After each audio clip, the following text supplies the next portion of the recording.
Hi everybody, how's it going? It's Jackson. Welcome back to Endeavours for the 15th of November, Saturday. The Golden Vendor will be at the end of the video. I'll have timestamps in the description for all the different Endeavours and the Golden Vendor if you want to just jump straight to that. So today's set's pretty good. I'd go Enchanting, improving an item, and then straight to the house for Gallery Furnishings. But I'll also do some run through a free house and just like the easiest way to get some Gallery Furnishings. Yeah, Frost Atronachs and Damage of Siege Weapons, so these aren't that bad either. So I'll still run through these too if you want to do these instead. Alright, starting with improving items and enchanting. I think you should try and do these both at the same time. Just nab a couple of items and then enchant them, and also improve one of the items. So firstly, we need to go through some potential improvement items. You'll need 5 in order to improve an item at the worst case scenario. If you level up your crafts, you can also unlock expertise, so temper expertise, resin and tanning expertise, and the same thing with the jewelry one, where it reduces the amount of items you need to improve. So it goes from 5 all the way to 2 if you unlock enough points into this passive. But don't worry about that too much. Usually the green quality upgrade materials are super duper cheap on guild stores. It's like usually probably 10 gold each. So yeah, it's very easy sourcing some gold for that. So I'll show you how to get some of that stuff. So firstly, there is a passive in the skill lines called the Hireling. The only one that doesn't have this is Jewelry. So putting points into this, every now and then through your mail, you'll get a bunch of materials, and sometimes it can have like upgrade materials. So in this case, I've got some turpin from the woodworking one. Nothing here. Yeah, there you go. So I've got some green quality honing stones here that I can use to upgrade an item. So I need 5, so I've almost got just enough from a single one. So the other option is to go to guild stores. All these sections here under temper, tannin, resin. If you select one as you go through each of these, it'll keep it persistent on that option, which is good. So you just go search. Now, not every guild store will probably have some of these. You might have to run around and look for some. But every city, like every major city in each zone has like at least 5. Some have 6, some even have 7. For example, if I go to Mournhold, there's actually 7 here. So yeah, there's a lot of good places you can check. The areas with the more guild traders will usually have more options, but you can usually get some better deals from ones in just like out of the way. For example, like the one in Kragenmoor might actually be like, I don't know, might have something there, but there's lots of these just out of the way that you can go check if you want as well, if you've got the waste runs there. So the best ones to check, I think, are Hemming, which is super duper cheap, and also Honing Stone, which is super duper cheap. Pitch, for some weird reason, is way more expensive, but then Turpin is also very cheap. I don't know why, it's just, yeah, weird ESO shenanigans. So what I would do here is you need 7 Turpin, or 5 Pitch, you need 5 Hemming, or 7 Embroidery, or you need 7 Dwarven Oil, or 5 Honing Stone. Greens are 5, blues are 7 at worst. I wouldn't do Jewelry just because these are usually more expensive as well. Iridium is like more expensive too. But if you got a piece of jewelry and some of that stuff around, you can do that too. Now let's focus on finding some items to nab.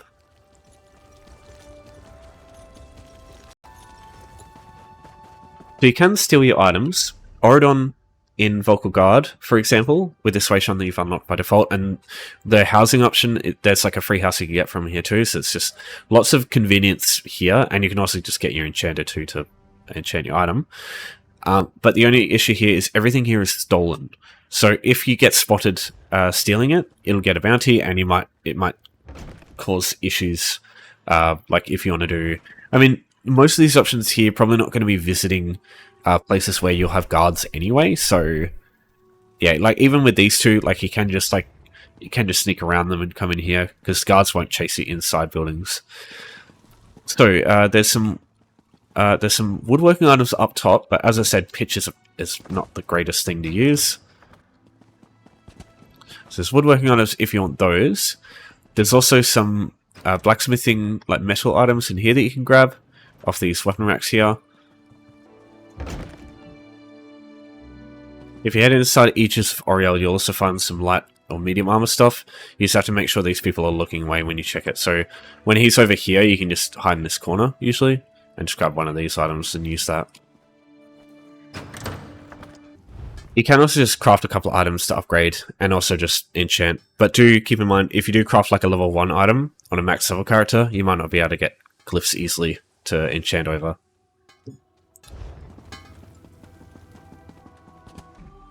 So what I'm going to do is I'm just going to head into the crystal vial. This guy's turned around. She's also turned around, so I'm just going to wait for the stealth to go in. Just wait a sec, just to make sure the stealth thing doesn't glitch out. Oh yeah, that's a couple of items. You only need one, really, to enchant over, and I'll show you why.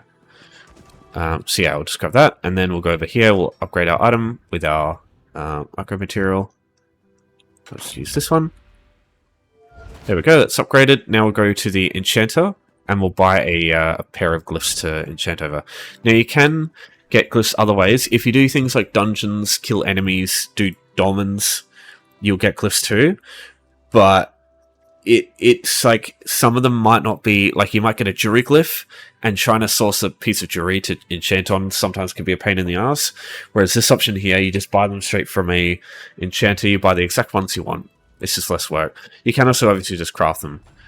You need to know about which runes to use though. What I'll do is I'll link in the description a Runestones UESP page. So I've got this runestone page here. It gives you all the different runestone types and what they produce when you bring them to, like when you use them together. So, for example, now that I've got some light armor, I'd just go Jorah, because that's the positive level 1 glyph, and then I'd go like Denny, Mako, or probably not Oko because he's expensive. And yeah, just craft some of those. If you have a weapon, obviously, you can just craft some different stuff. But what I'll do is I'll just go to Glamorin here as the enchanter. I'll go buy these, I'll buy petty glyphs. Actually, no. What's the lowest level one I can get? Okay, level 5. I'll just try and go the lowest one because they are cheaper. So I'll go 1 health and 1 magicka. Just to show you something, I'll buy an extra health one. Because what will happen is, if you enchant an item, you can't put the same glyph on it twice, so that's why you want 2 different ones. What you can do in this case is just grab another item and just enchant that with the same glyph, if that works for you. But yeah, just be aware you can't just enchant the same thing over the same item. So yeah, that is one minor roadblock that you might find. And once you're done, just head over to the station that you use. So this is where improving is. Sorry, I forgot to mention that. So you go down here to improve stuff. But you can go deconstruct, get your items that you upgraded, and deconstruct them. You might get some green quality, like upgrade materials back from it if you do that. Not always, but yeah, it's possible. And it's increased chance if you get the unraveling passive here. So you can see leveling up your crafts in this game is really handy. Not just these, but also enchanting, if you want to get glyphs too. But yeah, just mostly the clothing, woodworking, blacksmithing, and jewelry if you can. I think those are super important, because upgrading your stuff is really important, especially if you want to start progressing later on, like doing late game stuff. Like being able to upgrade stuff to gold is kind of mandatory, I think. Mainly for the weapons. The armor is not too important, same with the jewelry, but particularly the weapons. Being able to level up your crafts is quite an investment, time and skill points wise, but it is arguably one of the most worthwhile investments in the game. Okay, now let's look at gallery furnishings, also a really good one. So firstly, you need a house. You can get a house for free by coming to this location here in Vocal Guard. It's not the only place, but this is the most convenient to reach because it's right next to a Waystone that you start with by default, so everybody can just come here whenever they want. So Philandemarie right here in this building here. Talking to her starts a quest, and just talking to her more finishes the quest. Now you can't see it here, but this will show up with a house for if you don't have these houses yet.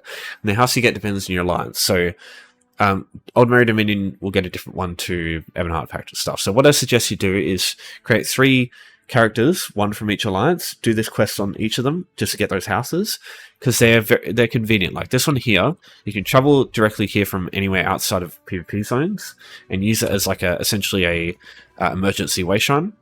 and then you can just jump over here and travel out. So it means places like public dungeons, instead of running out and dealing with all the enemies, if you just want to get straight out of the public dungeon to go somewhere else, you can use a house like this just to travel straight to a Wayshan and keep going. Just saves you a lot of time spent otherwise just like fighting shit and running around. Now we need a gallery furnishing. So there's only really two that I would suggest you look at. So in collections, any dungeon that you complete, under furnishings, you go undaunted trophies. They show up here. And it means that you don't even have to hold it in your inventory. It's just here in your collections, out of the way. Hold on, get away from these dueling people. Otherwise it'll just be loud and shit. So yeah, any dungeon that you do. Odds are you've done one of these through a random normal or just like through doing it with a friend. I suggest at least doing Fungal Grotto 1, because this is really quick. You can watch some of my other videos that I do Fungal Grotto with, like especially like the weeklies where I do a group dungeon. Fungal Grotto 1 is usually there. And it takes like 5 minutes with a good build. Like you just go in, kill the first boss, you can ignore everything else. And then once the first boss is dead, the door will open, you can just jump straight to the final boss. You don't have to fight anything else as well there, aside from the final boss, the giant dreg at the end. And then you complete that, you've got this trophy permanently, and then you can just do this never really easily from that point. But let me just show you one other option if you don't want to bother with the dungeon. It might be a little bit quicker. So you can go to Cyrodiil, and you can get a gallery furnishing here, if you have any alliance points at all, basically, which you can get from... You can get some alliance points by completing the tutorial for Cyrodiil. That only takes a couple of minutes, and there's like no fighting involved, no PvP, anything. Just basically you learn how to use siege weapons, you learn about Elder Scrolls, and yeah, that's basically it.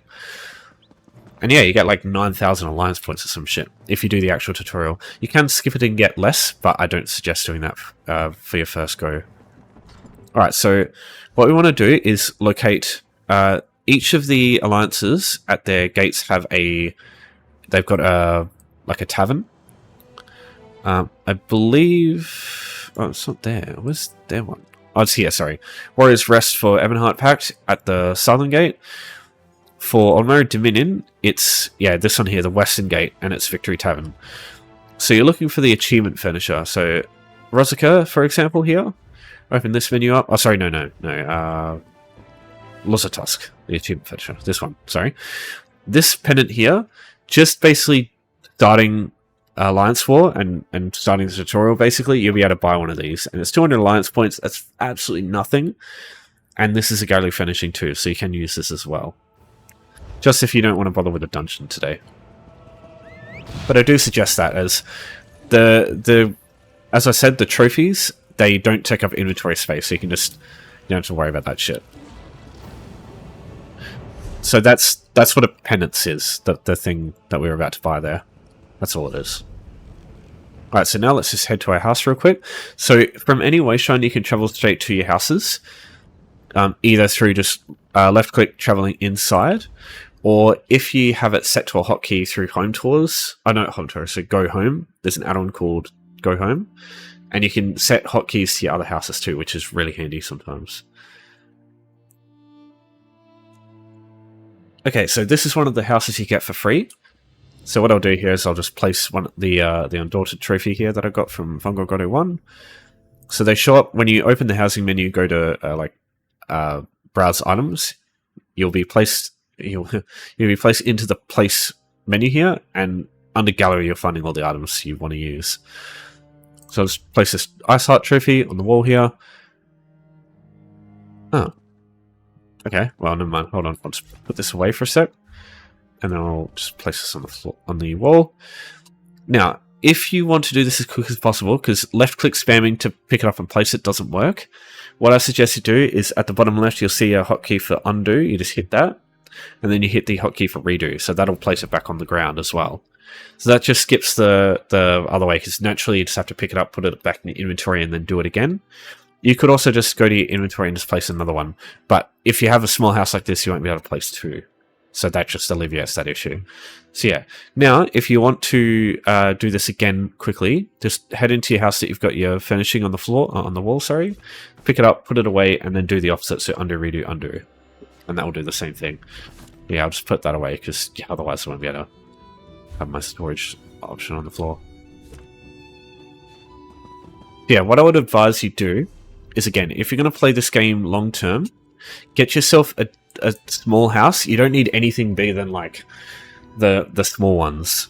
So go to houses and buy them with gold too. I personally don't think spending crowns on these is a good idea, except for the one that gives you Sea Bloom Villa from the store, just because that also gives you like about the same amount of crowns that you normally spend that much money on. So it's like Australian dollars, it's like $8 or $9, and then it's like 700 crowns, and you also get the house. So it's just like, it's a one-time purchase that I would, if you don't have a house yet, maybe look at it, because it's a cool looking house. But yeah, other than that, you don't really need to. Because Autumn's Gate, Blackmine Villa, Cyrodiilic Jungle House, and maybe there's one more, maybe Snugpod too. Twin Arches is also quite nice, and lands you close to a public dungeon in Bancry, which can be also handy, though you can just use home tools for that naturally.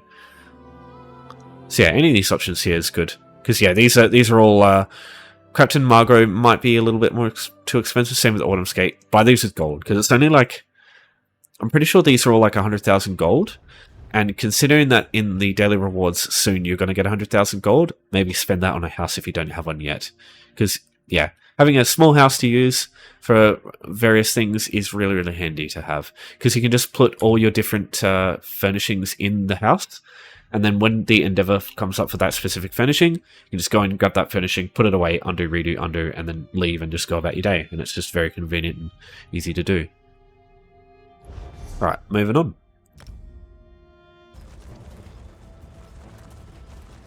Alright, next up, let's look at Frost Atronachs.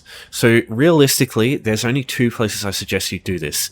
The best, most convenient way for Frost Atronachs is this southwestern section of Spellscar in Craglorn, because this area is home to about 10 to 15 Frost Atronachs. The only problem is everybody else has got the same idea, they're going to be here doing the same thing. But the advantage of this over the other option, which I'll just cover in a minute, is the Frost Atronachs are much tougher. It takes longer for them to die, which means you have more of a chance to get a hit in before they die, and then you can it can count for the endeavor. Because you don't have to kill it, you just have to have done a bit of damage to it when it dies, and then it'll count. So just keep searching. This section here has about 3 that spawn, and then up here there's also a couple of them that spawn too. So mostly looking for these, it's like those cold mist looking spots, like that. Sometimes these can have a Frost Atronach, but not always. Oh, there's one there. So this big boy is a Frost Atronach. This is what you're looking for. So while you're here, to be courteous to the people around, maybe just check if anyone else is going to come up and get a hit in as well. But just try not to obliterate them as soon as you see them, because yeah, people will get a bit. You inconvenience people doing that, so yeah, you just want to be mindful of that, because everybody here is trying to do the same thing, and the more other people can get hits in, the less they're going to be hanging around trying to do the same thing as well. So you potentially help yourself and you help other people, so it's a win-win. You should always be trying to do it. Obviously, not everyone's got the same idea, though, sadly.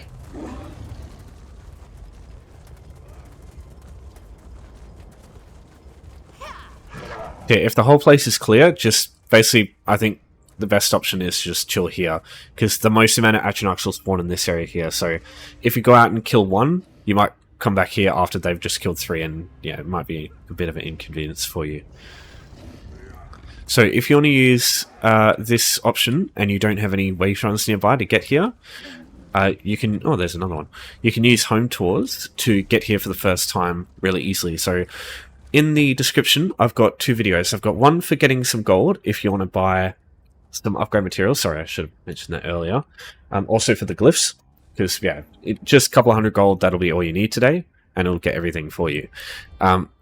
And yeah, another video will be for home tours, which explains how to use this shed. It's really easy. Just basically, you go to a menu and teleport to a house and then leave, and that's it. So Hackfield's High Hall over here, or Elenian Private Arena down here. These are the 2 that you're looking for. Just travel to one of these houses through home tours, and then leave and come over here, get these way shuns, and then you're easily able to access Spellscar from that point on. And this is great because it's got Flame Atronachs here, Storm Atronachs on this side, and Frost Atronachs here. So, also Vampires the other day, you would have seen that one. And, you know, defeating enemies is also here, Air Atronachs is here. There is a lot of shit from Spellscar that you can just use. It's really handy. Let me just show you the other option, though, which also has Flame, Storm, and Frost Atronachs. It just doesn't have Air Atronachs or Vampires. That's the only thing.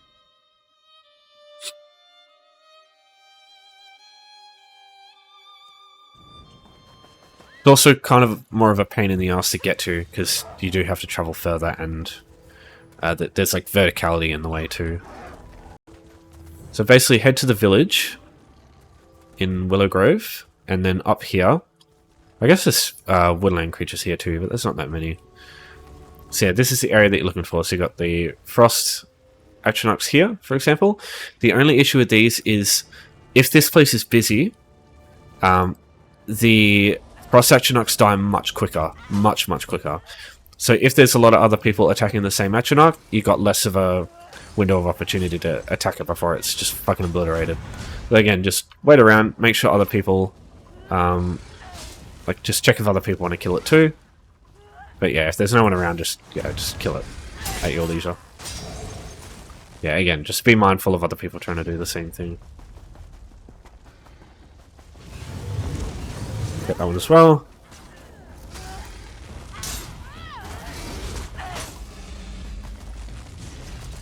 Again, home tours, your best friend. You've got Serenity Falls Estate over here. A little bit easier to get there compared to Sleep Creek, because I'm pretty sure this is just a big cliff, and you can't cross it. So this you just bypass it by going this way instead. Get the switch on, and then that'll be the easiest way to Willow Grove for the first time. I guess you could also use this one here, but I'm pretty sure there's also cliffs here. So yeah. And then just come through here, and there's about 4 or 5 here. So again, it will take a bit of time doing this too, and there'll be here too, people here too, it's like trying to do the same thing. So it will be a bit of a pain. In my opinion, just do Spellscar. There's way more Atronachs here than you can use at a time. There are a couple of other options. Dolmens, you can get Frost Atronachs, and you can get more than 5 from a single Dolmen. The odds of that happening, though, are super low. There's a lot of different enemy types that can spawn, and there's only one Frost Atronach. So, odds are you'll get, like, so much other stuff before you even get a Frost Atronach. Could take you fucking hours before you get one. So, yeah. Just a word to the wise. There's also, in Cold Harbor, in some of the lakes, you've got Frost Atronachs too. Over here, you've got some. I'm pretty sure over here, there's some as well. And in this section, there's 4, though, in total. That's it. So trying to use this will also be a bit of a pain. Because, yeah, if a single person just comes through and kills them, you also get inconvenienced the shit out of too. Near Sorrow, there's a like a cavern in here, or like a dungeon. It's not this one here, not Ice Reach. I don't know if there's Frost Atronachs in here. There might be, but that's a DLC dungeon, so not everyone's got access to that. Just be aware. There's another door here, though, that you can go through. You have to complete the all the Orzoga cooking questline stuff before you can get access to it, which is fucking annoying. But yeah, they changed it a while back. It's so weird. One of the weirdest things they changed. But yeah, so if you've done that questline, you can come in here. There's 4 Frost Atronachs in this cave, and they're like quite separated though, and there's just like Jamoria in the way and shit. So yeah, again, my advice: just use the ones in Spellscar. You'll save yourself a lot of pain, I think. Okay, last option. Let's chat about siege weapons. So this tooltip here, dealing damage to players, guards, or keeps, it's fucking load of shit. You can damage anything in Cyrodiil as long as it takes damage from your siege weapons, it counts. And that can just be regular hostile enemies. So this is actually way easier than it looks. So firstly, what you want to do is find some siege weapons. Now, guild stores will be your better option than just going to Cyrodiil and buying them there. You can do that, but it's much more expensive. That's the only thing I would do if you just can't find any siege weapons. So what you do is you go to miscellaneous, go to siege, and just put fire in the search thing here. Don't go cold fire, go firebolt ballistas. They're the only thing that you need for this. You can use cold fire if you want, but they are super expensive and much more valuable. So you might need to run around looking for these things.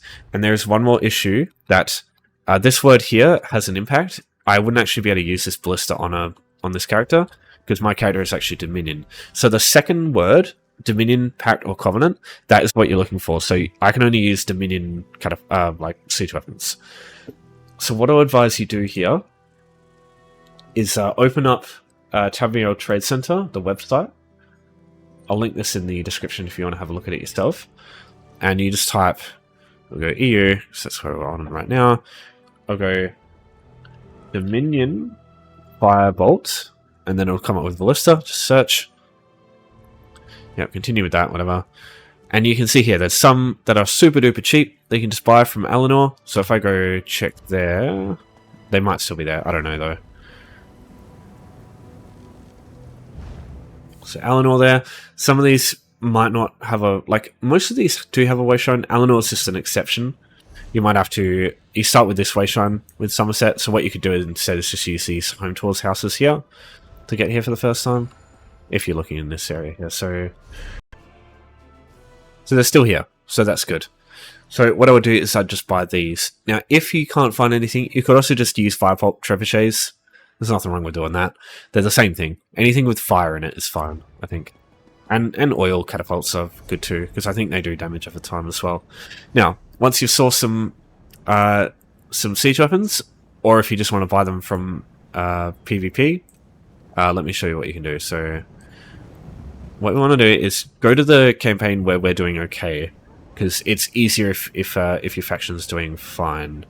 We are not doing very well. Try a different campaign.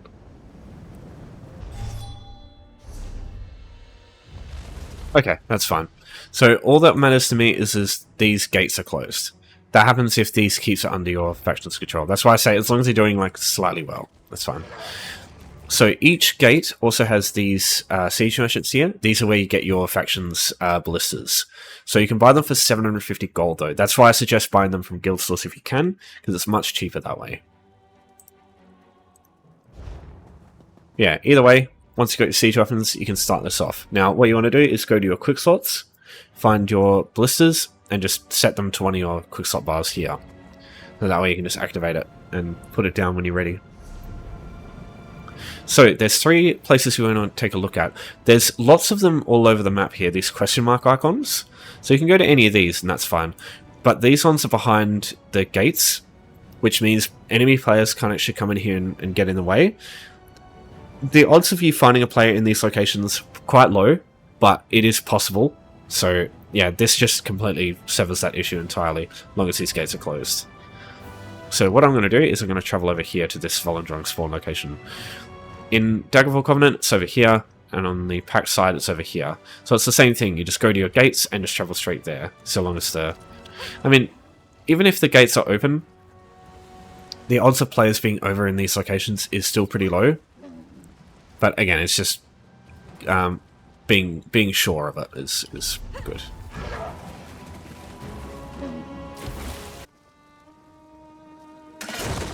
Now, all the factions... Oh, wow, I missed. Oh, all the factions have a test range, and you can use these siege weapons, and they will do damage, and you can progress this through that, but it's gonna be a lot of work just doing that.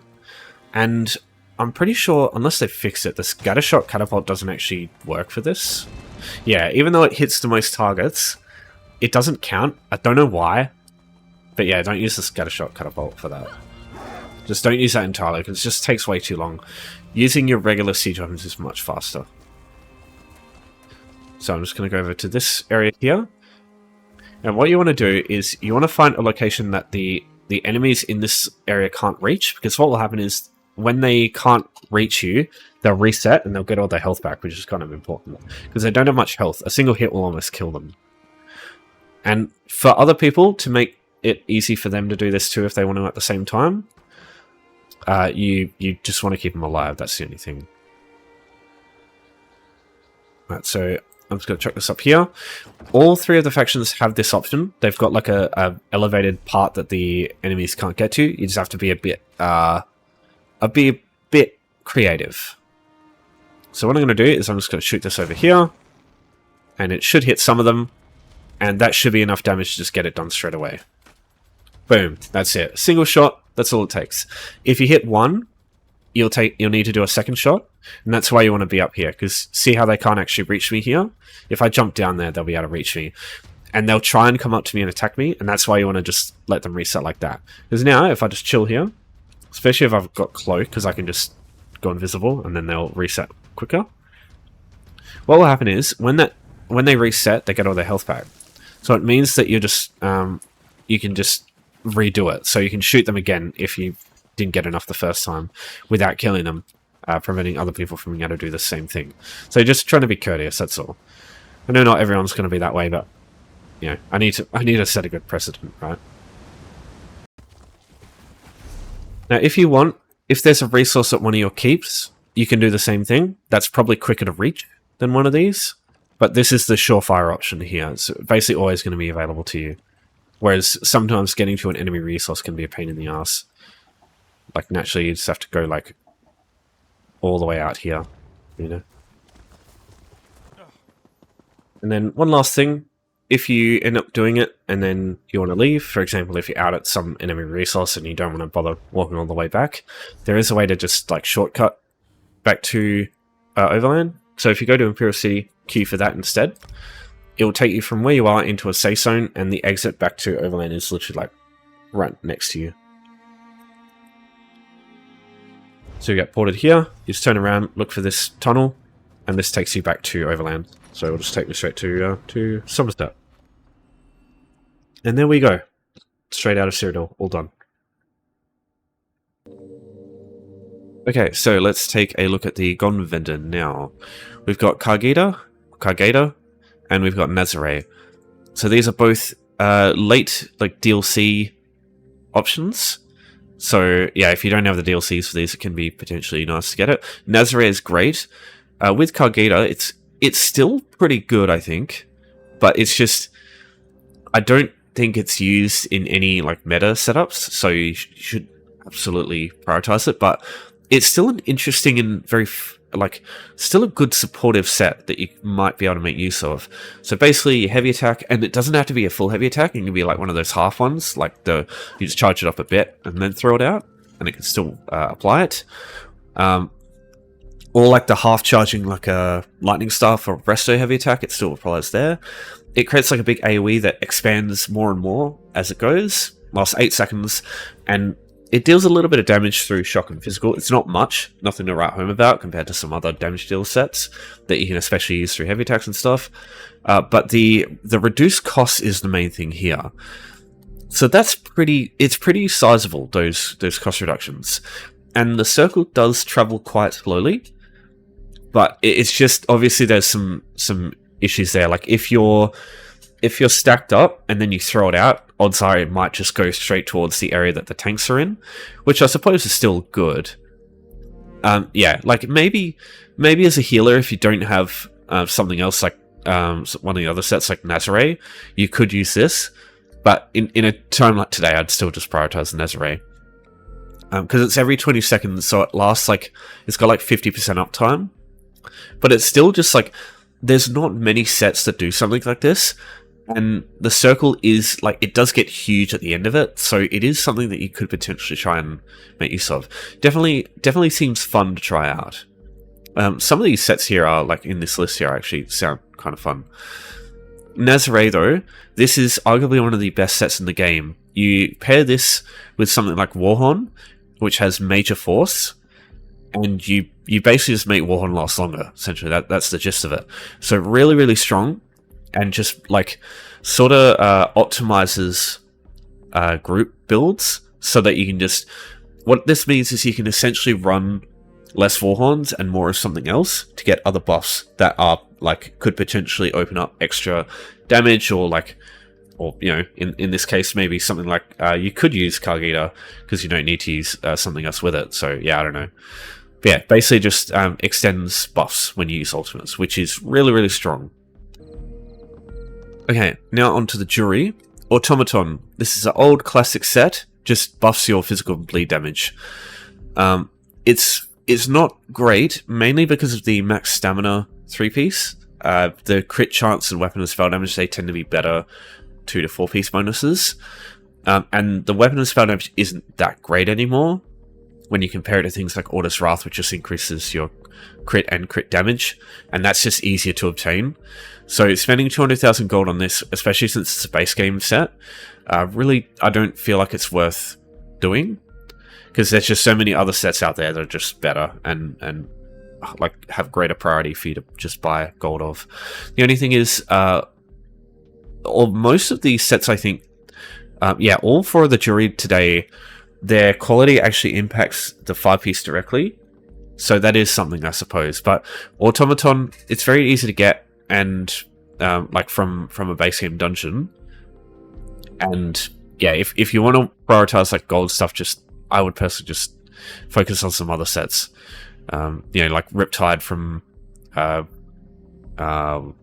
Dreadsail Reef, or like Reliquin or something like that. When that comes up, I'd probably just save your gold for that. But if you got heaps and you want to get Automaton for some reason, then yeah, obviously it's fine. It's simple to use, so yeah, it might be worth on just like a simple build. Yeah, I would use this. So Death's Dancer. This is a very new set, comes from Solstice. Also impacted by quality. I just checked. A blue quality one had lower crit chance and lower core combat ability percent. It was like 21%, I think. So yeah, that is worth having a look at. It seems pretty good. The max stamina might be a bit of a pain for some setups, but it is medium armor, so I suppose it's sort of meant to be like that.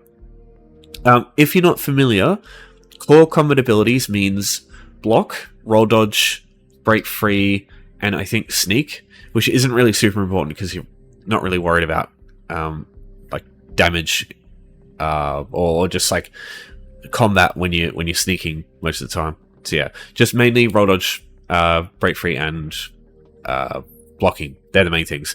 So I guess it could be pretty interesting on like a utility tank that prioritizes more like healing and crit chance, and because then you can just get reduced costs on blocking.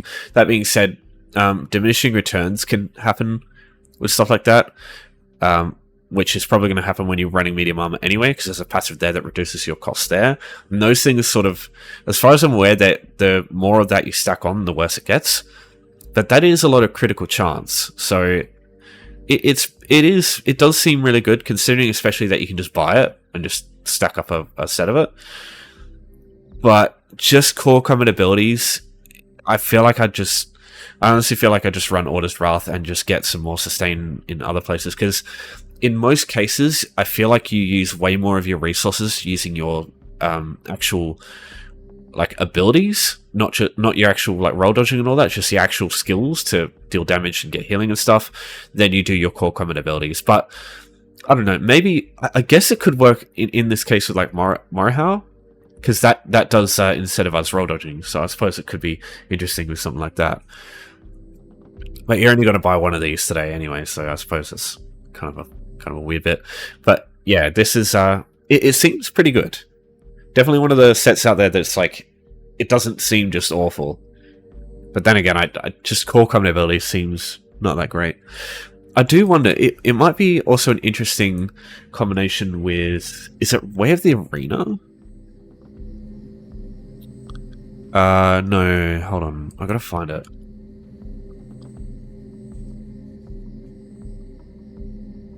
Yeah, this one here. So increases armor, but it increases the cost of your core combat abilities.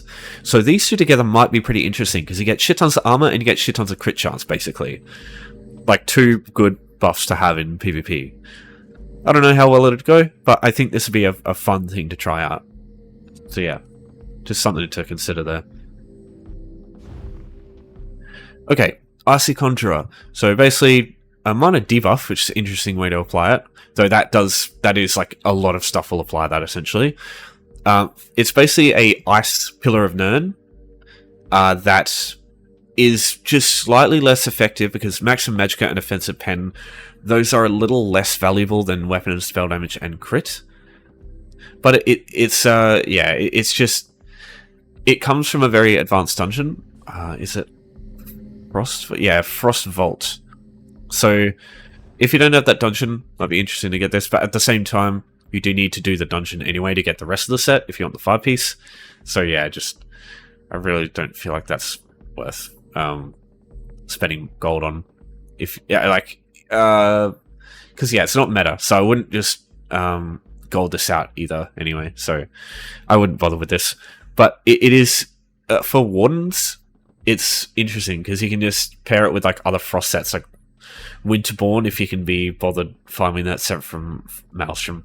That's like one of the most annoying sets to get in the game because there's 6 sets from Maelstrom, and to get the weapons, you have to do it once. Like you get 1 weapon every arena run, so it's like 40 minutes, and you've got like, I think it's like 60 something possible weapons, so it's a lot of time spent. But that being said, yeah, you can use it with other stuff. So ice skill lines with Warden and like scribing and stuff like that could be a interesting, just like fun build.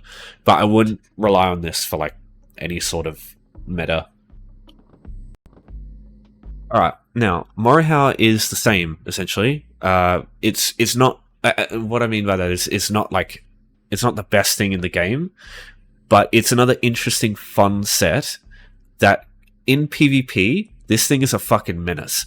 So the main thing to look at is it scales off your physical and spell resistance. So you either want to run it as a tank or just in PvP where resistances are much more important. On tanks, you don't really want to be roll dodging anyway because you drop block, and there are some things that you will get hit by through dodge. So sometimes it might not be great. And the physical damage, you doing that every like couple of seconds, as a tank, you're not really worried about dealing damage. You're worried about supporting your team and allowing them to deal the damage for you. So that's not really great there. But PvP, oh boy. So like you run lots of resistances. That's just natural in PvP. So you can get pretty like much higher numbers than like 1,000. Do bear in mind your damage is halved in PvP, and then other people have high resistances anyway. But in PvP, you can run something like this, and you can also run it with something like Eternal Hunt, or in this case, you could also run it with that Death Stancer set to reduce your core combat ability cost. But yeah, Eternal Hunt uses incentivizes roll dodge, and it gives you a bunch of stamina recovery too, so giving you more roll dodges essentially. And yeah, I've experienced this in PvP, and it's fucking obnoxious. Obviously, if you've broken free, it doesn't matter too much, but people can simultaneously do a lot of damage and be very tanky with this, as long as you build it right. Like, I think there's a werewolf setup where you can get like lots of buffs, like you can constantly have major resolve up, and then just like roll dodge with and like do other shit. Yeah, things like that could be like, it can be very, maybe not the best in the world for like performing well in PvP, but it can just be very fun because it just does sound really interesting, dodging through people and fucking knocking them on their ass and dealing a bunch of damage. So yeah, it's just the only thing with roll dodge is when you're trying to use abilities, when you like roll dodge, you have to wait a second afterwards, and that can get in the way. So yeah, it just depends on how effective roll dodge is, because it might be just better not roll dodging and having 2 extra hits that you can land in quick succession with the global cooldown than just roll dodging and doing arguably mediocre damage. But like I said, it does seem like a very fun build that probably people will not be expecting. And the element of surprise is very valuable in a place like PvP, where not being predictable is a power in itself. So yeah, try it out if you want, but I would personally just buy this from guild stores for like blue or green or purple quality, because yeah, that's a lot of gold to spend on something like that. That being said, someone is selling one of these on a guild store gold quality for like 500,000 gold, so I don't know, maybe you might be able to flip one of these days. Yeah, that does seem crazy. Alright, so that's Golden Vendor done. That's Endeavor's done. So if you have any questions, you know the drill. Just give me a holler, and yeah, I'll get back to you. So, well, like, if you have any questions, you know how it is. Alright, take care for now, everyone. Have a good weekend. I'll see you next time, and take care for now.